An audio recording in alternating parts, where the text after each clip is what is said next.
Good morning. Oh, good morning. Oh, good Monday. It's motherfucking Strong Dad June, bitches. This is not a Strong Dad June post. I'm in here. Well, I just pulled up for some shoulders and legs, boy. So what we're going to be looking at is essentially my workout program for the cut portion of my prep. I am at the second month mark, the end of the second month of the cut, and I'll be moving on to the third. But anyway, let's get right into it. So I start off my Mondays with a shoulder and a leg day. That's my favorite combination. And I do the shoulders first just because they've always been my weaker body part, even though I have small legs too. And so, I'll just hit it with lateral raise, superset with a face pull. Then I'll do this exercise right here, the chest supported rear delt cable fly, which I love when it comes to all out effort. And then I'll move into a burnout, or I'll superset it with this burnout lighter weight. And the same thing, just some laterals. These aren't bench supported though. And then I'll move into my favorite trap builder, something I've been doing for a very long time, on and off. This is actually not the most weight that I've done with. I usually do like 345. I think is the most that I've power shrugged. But either way, I get a lot of great stimulus out of this, and like I have great traps. And I definitely owe it to this and a lot of my other barbell movements. My hinge movements, you still kind of work out your traps when you do those. So that's kind of what I get from that. And then here is the leg day. So like I said, I start the shoulders off and then I move into the legs. And this is how I start when it comes to most of my leg days. I give a warm up with the leg extension and the leg curl. So, here I am on the leg curl, and I've been liking the seated one, doing the lean forward variation, but sometimes I just gravitate back to the lying leg curl because it just overall feels better. I like the stimulus on it, but it's not bad to have both. And then I'll move into the leg extension, and when it comes to the leg extension, I still think that these are goated. I've been doing them for a long time. Sure, I don't have massive legs, but I have only recently really started doing them right and, practicing other techniques, not just doing the leg extension, you know what I mean? So you won't see it here, but I also employ for my bottom sets a lot of partial reps, lengthened partials, and they've been kicking my quads.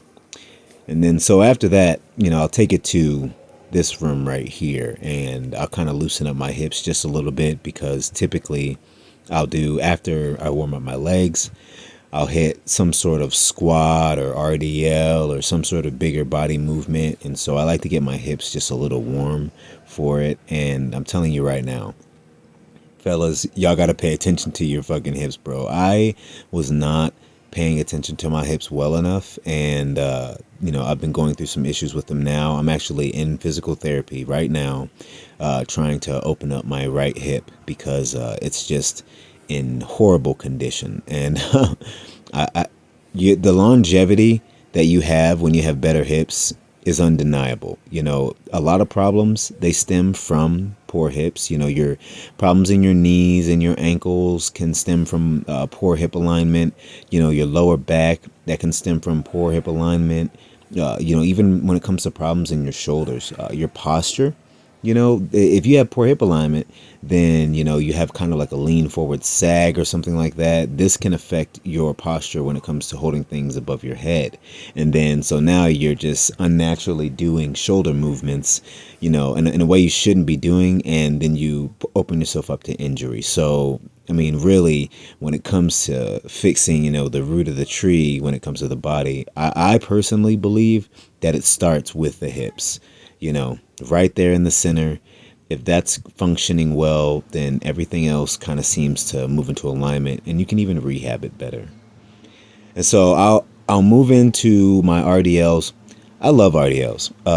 I've loved RDLs for a very long time. I love all types of deadlift patterns, rack pull patterns. Barbell ground up motions are my jam. done a world of difference when it comes to my daily life, especially as a trade worker. So I never get rid of these, and they give you glutes. You know what I'm saying? I got glutes from these, definitely, and I programmed them many different ways, many different rep schemes, and so I fucking stick with them. And then, of course, the squats. I don't always like squats. Just again, I was actually doing these squats before I went to the physical therapist and kind of switched things up. Now I'm doing leg press and hack squats over back squats right now until my hips in a better position. But when it comes to the hack squat, man, I love the hack squat. To be honest, I might like the leg press more, but something about the hack squat gives me a good ego boost. I don't get an ego boost from the leg press because I actually do it correctly. So, there's that. Lunges. Let me tell you about these fucking lunges, bro. I used to hate lunges. I kind of don't like them still, but I programmed lunges at the beginning of my bulk and went from body weight to 50 pounds in each hand. And I'm on a different protocol for just a week or two, but I think I might go back to doing the lunges again because I was getting a lot of stimulus out of these. Once I started actually practicing this movement and getting better at it, it really became worth it. I really started appreciating the lunge itself, and it's made my life better also.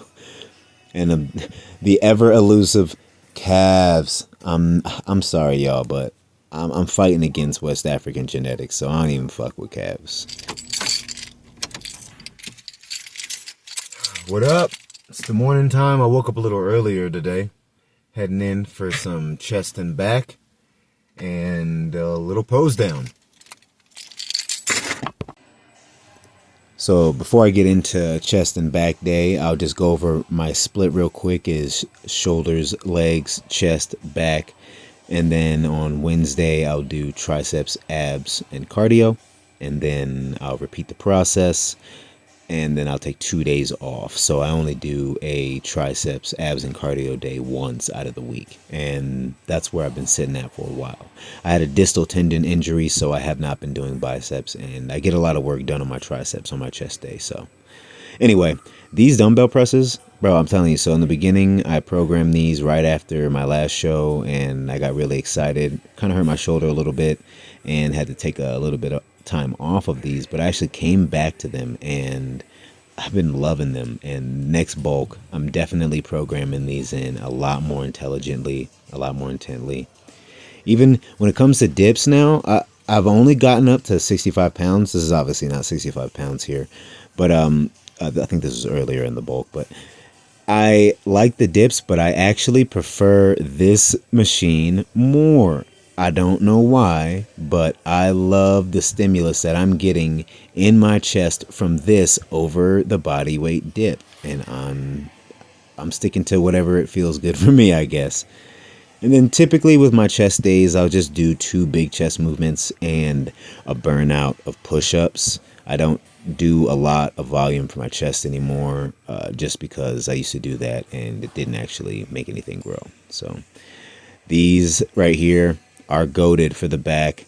I don't care what anybody says. I have built a great back from these motherfuckers. And you're going to see when I do this pose down that I indeed have a pretty good looking back. I mean, even on stage, just objectively doing these right here, I feel like really make your teres major pop out. And doing these chest supported rows really help give you that depth in your back. Like you see the eyes from the side, boy. Like, all I'm saying is they're goated. Unilateral movements with your back. Have some straps. Control the movement. Get the deep stretch.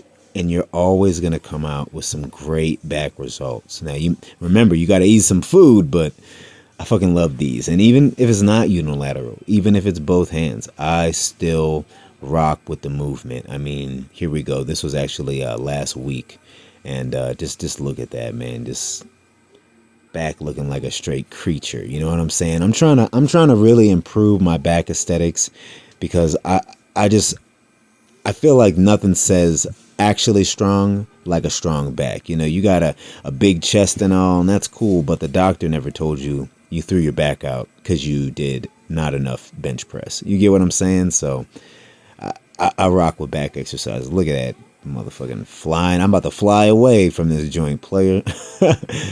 So when it comes to like the lower back movements outside of my RDLs, which do target your posterior chain, I fucking love these rack pulls. I love these. Why? Because they're a safer way to build your lower back. You're not pulling the weight directly from the ground. I'm not looking for massive deadlift numbers. I'm just looking to get strong, you know what I'm saying, and build some muscle here. So this right here, the rack pull, or in this case the deficit deadlift, is goated when it comes to your lower back building. So trust me, fellas, you're gonna fucking love that shit.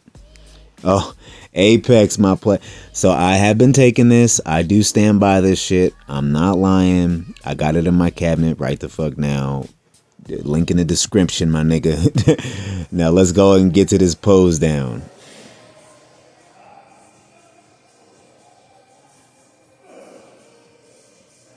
So right now, your boy is sitting at 189. And at this body fat percentage and composition last year, I was sitting at about 183, 182. So that's a pretty good improvement. Yes, I know I don't have massive hamstrings. Like I said, I'm built like a grasshopper and I'm working on it. So, you know, you can kiss my ass. Anyway, I'm feeling good about the progress and I can't wait to step on stage and blow my last physique out of the water. Peace out, family.